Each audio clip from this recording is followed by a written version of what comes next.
Naam, nite Madema au Dr. Maganga ndugu zangu. Leo nimekuja na faida kubwa. Dawa ya mvuto wa biashara, dawa ya ngekewa, dawa ya bahati, ndagu ya biashara.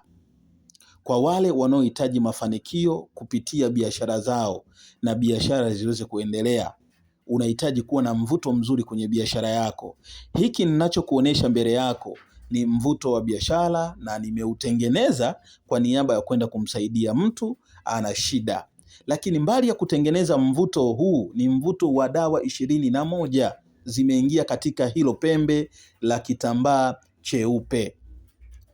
Pembe la kitambaa chekundu, hiyo ni kinga au zindiko, kwa sababu huwezi kuwa na mvuto mzuri ukakosa kuwa na kinga kubwa. Watu wengi wanaharibiwa biashara zao. Watu wengi wamekuwa wakifungua biashara zinakufa kwa sababu unachezewa, unaangaliwa macho mabaya, lakini pia unasukumiwa chuma ulete. Chuma ulete huwa hasumbui dukani tu, mpaka nyumbani. Na hilo muje kulifuatilia. Unaweza ukanunua unga, ukanunua mchele, ukanunua mafuta, ukanunua mboga. Chakula mnachopika nyinyi ni cha kawaida, lakini chakula ndani kinaisha. Kwa sababu ya nini? Ya chuma ulete. Kuna siri nyingi sana katika hii dunia. Sietaki kwenda huko. Ninakurudisha katika swala zima la msingi. Nimekurudisha katika swala zima la biashara. Kwa wale wanaohitaji mvuto wa biashara, uko nchi za nje, uko mikoani, unahitaji kinga kubwa ya biashara, kinga ya mwili wako, kinga ya nyumba, kinga ya mashamba yako, kinga ya mifugo, unakwenda kupata kwa uwezo wa Mwenyezi Mungu.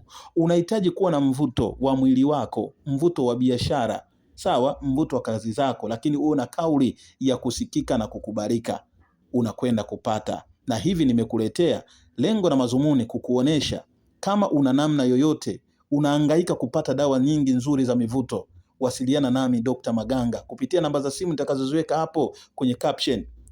Utakwenda kupata dawa nzuri za mivuto. Lakini unahitaji kusafisha mwili wako, kuondoa nuksi na mikosi na mabalaa. Umetupiwa mikosi, kila dawa unazozitumia wewe hazifanyi kazi katika maisha yako. Umekuwa ni mtu wa kuhangaika. Nitafute kwa uwezo wa Mwenyezi Mungu. Nitakuelekeza namna ya kufanya na mambo yako yatakwenda kukaa vizuri. Unahitaji kuwa na mvuto mzuri kwenye biashara yako na uweze kufanya biashara yako. Unahitaji kinga ikulinde wewe pamoja na mali zako ili usiharibiwe. Dawa zipo. Na hichi ninachokuonesha ni mujarabu. Dawa hii au kinga hii unapoiweka katika duka lako, hakikisha uwe unawasha udi. Uwe unawasha udi kwa uwezo wa Mwenyezi Mungu. Asubuhi unapoingia kazini washa udi, na unapotoka jioni washa udi. Sema unataka nini kwenye biashara zako. Utakwenda kufungukiwa na mambo yako